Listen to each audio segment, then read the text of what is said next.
Audio Jungle.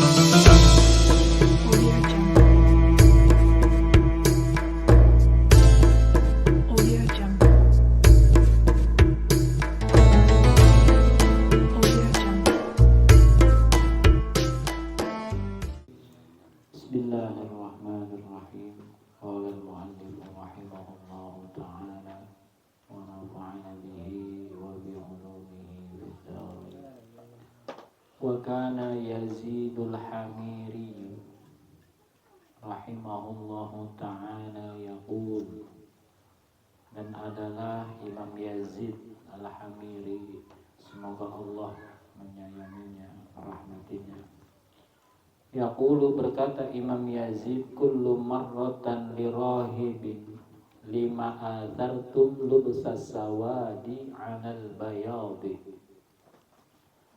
Aku bertanya satu kali kepada seorang pendeta, lima athartum lubsas sawadi 'alal bayadi, mengapa engkau memprioritaskan berpakaian hitam daripada berpakaian putih? Wahai pendeta, wahai sang rahib, kenapa engkau memprioritaskan memakai pakaian hitam daripada pakaian putih? Faqala, maka berkata itu si pendeta, li'annahu syi'aru ahlil masaib, karena sesungguhnya berpakaian warna hitam adalah syiar ahli-ahli musibah. Di ajaran kami, kata si pendeta, pakai pakaian hitam itu simbol syiar daripada musibah. Wa nahnu ahlu dzunub, dan kami ini ahli-ahli pendosa. Wa hiya a'dhamul masaib, dan bermula dosa adalah sebesar-besarnya musibah. Kami ini pendosa, kata si pendeta, dan dosa adalah sebesar-besar musibah. Oleh karena itu kami lebih suka pakaian warna hitam daripada pakaian warna putih. Qala, berkata Imam Yazid Al-Hamiri, wa marra Utbatul Gulam, dan melewati Utbah Al-Gulam, nama orang, rahimahullahu, semoga Allah merahmatinya, yauman, pada suatu hari, ala makanin, pada suatu tempat, farta'ada warasyaha arqon, maka menggigil Utbah Al-Gulam dan mengucur tetesan-tetesan keringatnya. Suatu ketika Utbah lewat satu tempat. Di tempat itu dia menggigil, lalu mengucur keringat-keringatnya. Faqalu, maka bertanya sahabat-sahabatnya Utbah, lahu fi dzalik, tentang hal itu. Wahai Utbah, kenapa kamu tadi lewat satu tempat, badan kamu menggigil, kemudian ngucur deras keringat dari kulitmu? Faqala, maka berkata Utbatul Gulam, hadza makanun asaitullaha fihi, di tempat inilah saya pernah bermaksiat kepada Allah Ta'ala. Jadi tempat Utbah pernah bermaksiat, di tempat itu dia lewat. Wah, kalau ingat kejadian dulu, saya pernah nih di tempat ini, saya mabuk nih di tempat ini nih, saya nih berbuat maksiat sama Allah. Acap kali melewati tempat yang pernah dia bermaksiat, badannya menggigil. Kalau kita terbalik, kita bangga, dulu tempat gua baok nih. Kalau kita ngasih tahu ke temen, bangga gitu, wah dulu sini gua tempat gua nongkrong ini, gua nih di sini nih, jadi ketua geng. Kalau kita ngebanggain tempat di mana tempat itu sebenarnya tempat maksiat kita. Tapi Utbah, makanya dia dosanya diampuni, makanya gelarnya rahimahullah, dirahmati Allah. Utbah itu dulunya ahli maksiat. Utbah itu ahli maksiat. Sekampung gedek sama Utbatul Gulam. Saking apa? Saking tukang maksiatnya, saking tukang bikin onarnya. Jadi masyarakat kalau ada khutbah gerah, khutbah lagi datang.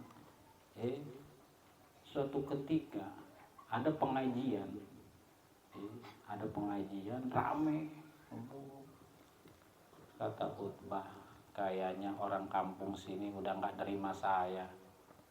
Itu khutbah duduk di tangga teras masjid tuh, di tangganya tuh di luar. Daripada nggak ngapa-ngapain, mendingan dengerin ngaji. Saya ini ahli maksiat, orang pada gedek melihat saya. Udah deh, saya di belakang aja deh. Di tempat sendal tuh khutbah tuh dengerin pengajian. Berbicaralah sang kiai tentang urusan dosa. Lalu ada jamaah bertanya, wahai syekh, dosa kita selangit dan seluas bumi. Apakah dosa kita diampuni? Kata si syekh, wahai fulan, dosa kita sebesar apapun akan diampuni. Walaupun dosanya sebesar utbahnya ada di belakang. Walaupun dosanya sebesar utbatul gulam. Walaupun dosanya sebesar utbatul gulam, dosa-dosa kita diampuni. Nangis. Maka konon ada sholawat karangan utbatul gulam. Ada sholawat utbatul gulam, menceritakan tentang dosa-dosa dia. Walau alam, nggak hafal saya. Jadi khutbah tuh kalau lewat, ya Allah, dia nangis, dia menggigil badannya. Di sini nih, di tempat ini saya pernah maksiat ini, menggigil, nangis, mengocor deras, keringat. Wa anna shogir, padahal waktu itu saya masih kecil. Padahal waktu bikin dosa masih kecil. Wa qad hajja Malik bin Dinarin, dan sungguh telah berhaji Malik bin Dinar rahimahullahu ta'ala, semoga Allah merahmatinya, masyian minal Basrah, berjalan kaki dari kota Basrah. Malik bin Dinar berangkat haji jalan kaki dari kota Basrah. Faqila lahu, maka dikatakan kepadanya, ala tarkabu, kenapa engkau tidak berkendaraan wahai Malik bin Dinar? Faqala, maka berkata Malik bin Dinar, ama yarudul Abdul Asi al-abiku ayyatiya ila sulhi maulahu illa rakiban. Apakah diridhoi seorang hamba yang pernah bermaksiat, yang minggat, yang datang kembali untuk berdamai dengan tuannya, kecuali dalam keadaan berkendaraan? Wallahi, demi Allah, lau anni ataitu makkata alal jimari lakana dzalika qalilan. Jikalau saja aku mendatangi kota Mekah di atas hamparan api, maka itu hal yang sangat sepele bagi saya. Jadi merasa Malik bin Dinar pernah berbuat maksiat di kota Mekah. Ketika dia mau kembali berhaji ke kota Mekah dari Basrah, dia berjalan kaki. Pasangin bara api dari kota Basrah ke kota Mekah. Saya injek itu bara api, itu masih lebih ringan, kecil itu mah, dibanding dosa-dosa saya kepada Allah. Saking menganggap dosa itu suatu beban yang berat. Fa'lam dzalika ya akhi, maka ketahuilah wahai saudaraku, wa iyyaka anta tahawana bil istighfar, waspadalah engkau, berhati-hatilah engkau karena menganggap remeh urusan istighfar. Idza taqaddama ahdaz dzambi, tatkala telah terlalu lama masa daripada engkau berbuat dosa. Kamu ini banyak dosanya, mau kapan istighfarnya? Kamu selalu menganggap enteng urusan istighfar, sedangkan dosa terlalu bertumpuk-tumpuk.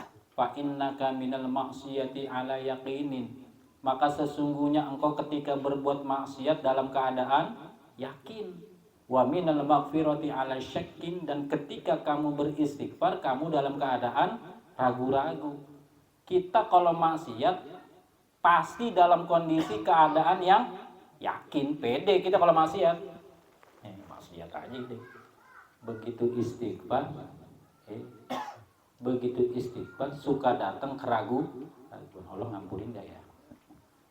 Dosa gua gede banget ini. Kira-kira Allah ngampunin gak nih? Urusan maksiat kita ngelakoninnya yakin. Begitu istighfar kita timbul keraguan. Wa aktsir minal istighfari lailan wa naharon, dan perbanyaklah olehmu istighfar di waktu malam dan waktu siang. Apalagi di bulan Rajab. Rabbighfirli warhamni wa tub alayya 70. Rabbighfirli warhamni wa tub alayya. Ini banyak istighfar. Walhamdulillahi rabbil alamin. Dan bermula segala puji itu hanya milik Allah, Tuhan semesta alam. Wa min akhlaqihim radhiyallahu ta'ala anhum, dan di antara akhlak-akhlak ulama salafus saleh, semoga Allah ridho kepadanya, kasratul khaufi minallahi ta'ala ayyu'adzibahum ala ma janauhu,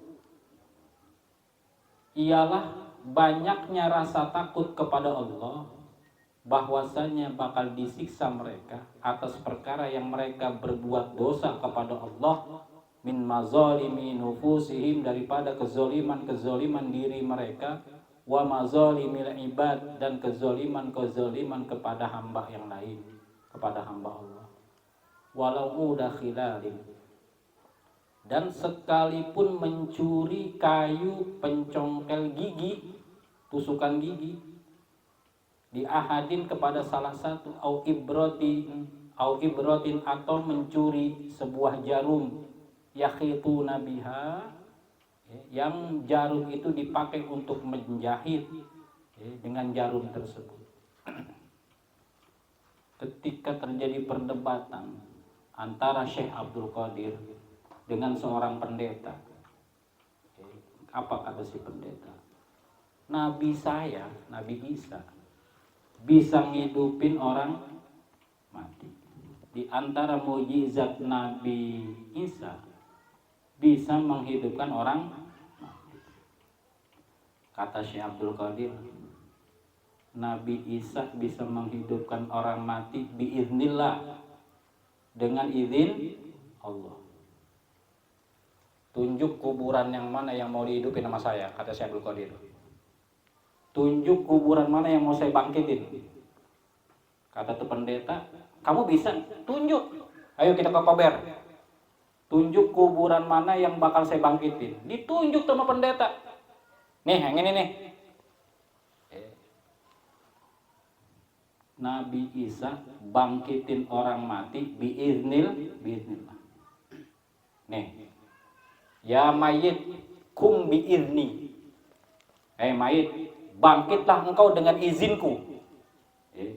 Nabi Isa bisa bangkitin orang mati biiznillah, dengan izin Allah. Nah, Syekh Abdul Qadir ngebangkitin mayat biizni, dengan izinku. Kum, wahai mayit, kum biizni, bangkit kamu dengan izinku. Tebelah itu kuburan, tebelah keluar.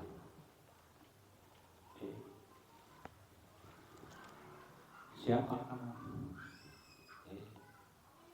Saya Sam, putra Nabi Nuh. Udah berapa lama kamu dikubur? Udah 15.000 tahun.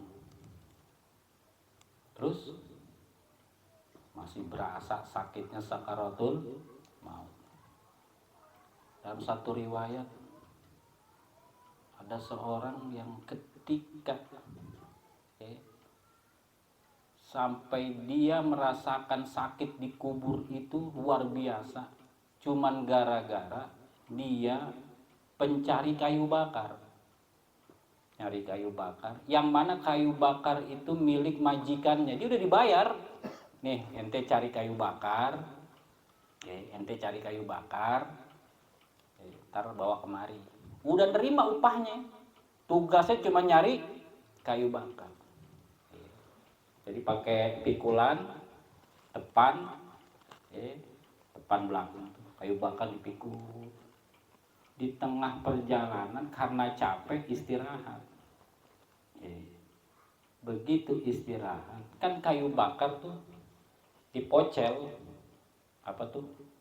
Kayu bakar itu kan bisa dipocel tuh. Kayunya dipocel buat nginiin gigi, tusukan gigi. Dibuang. Segitu doang itu kayu milik majikan, dipotek buat nyungkil kotoran gigi. Segitu doang azab kuburnya. Ribuan tahun dia masih merasakan sakitnya diazab cuman gara-gara nyolong inian gigi tanpa izin. Ya, jangan tanya koruptor gimana siksanya. Koruptor siksanya bagaimana? Jangan tanya koruptor siksanya gimana. Kita nyolong duit 1.000 perak, 500 perak. Jangan dianggap sepele itu. Siksanya nanti. Itu dia cuma nyongkel itu doang, kayu bakar, enggak ada harganya itu mah, cuman ini kayu bakar dia lagi istirahat, congkel aja tuh, kok dipotek. Serpihan dari kayu, kan kagak ada harganya itu mah, nggak ada nilainya. Segitu doang, azab kuburnya ribuan tahun. Bagaimana kita ngambil bala-bala, ngambil bakwan 11 ngaku 3? Kita mesti minta ridhonya. Kita wajib minta ridhonya. Orangnya udah meninggal, tukang goreng-gorengannya udah meninggal Ustaz. Kasih ahli warisnya. Kan dia punya istri, dia punya anak. Waalaikumsalam. Nih dulu saya langganan Bapak. Bapak kan dulu jual gorengan. Iya. Saya beli 11. Cuman saya ngaku 3. Nih. Kita lebihin, kasih 100.000. Itu ngezolimin orang,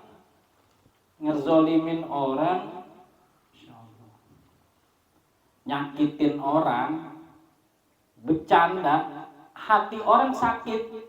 Kita mana tahu hati orang sakit apa kagak. Maka pentingnya minta maaf setelah nongkrong. Maafin. Kadang kita ngobrol ceng-cengan, nggak terasa tuh. Kalau dia tuh di antara teman-teman kita ada yang ketusuk gitu, tajam amat cengan lu nih, sampai gua nggak bisa tidur. Iya, namanya mazolimul ibad tuh, menzolimi orang. Ya Allah, kita nggak pernah tahu rasa sakitnya orang yang kita cengin itu. Mulut kita itu terlalu asik, terlalu lembut untuk menzolimi orang. Kalau orang itu sampai mati belum mendapatkan keridhoannya, jadi sakitnya sampai sekarang. Itu Syekh Abdul Qadir gagah banget itu ngebangkitin mayit biizni.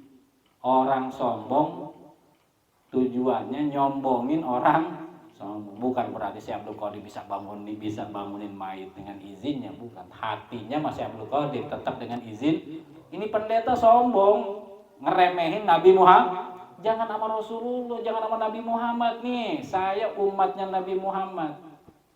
Emang Nabi Muhammad bisa ngebangkitin orang mati? Jangan nama Nabi Muhammad, kata Syekh Abdul Qadir. Nih, saya umatnya Nabi Muhammad. Situ kan pendeta umatnya Nabi Isa. Nabi Isa pernah membangkitkan orang mati biiznillah, dengan izin. Nih saya umatnya Nabi Muhammad, saya bisa bangkitin orang mati biizni, dengan izin. Itu maksudnya nyombongin orang sombong. Nyombongin orang sombong, paham. Awas kalau kita pernah nilep duit. Enggak seberapa sih kita nilep duit, 20.000, 30.000, gocap, ya nggak seberapa kita nilep. Mendingan koruptor sekalian, dia mau dosa mah dosanya nggak usah tanggung miliar gitu, nilep cuman cepek, kita minta ridhonya. Kita minta ridhonya. Orangnya udah mati, kasih ahli warisnya, kasih anaknya. Ini dulu nih saya punya utang sama bapak ente nih, ini saya pulangin. Kelebihin kalau perlu. Kadar uang dulu dengan kadar uang sekarang beda. Dulu gorengan masih gope. Dulu gorengan masih gope. Sekarang gorengan udah 2.000. Jadi ngitungnya gorengan sekarang. Nah, kasih 20.000. Gitu. Lah siaman wallahu a'lam bishawab.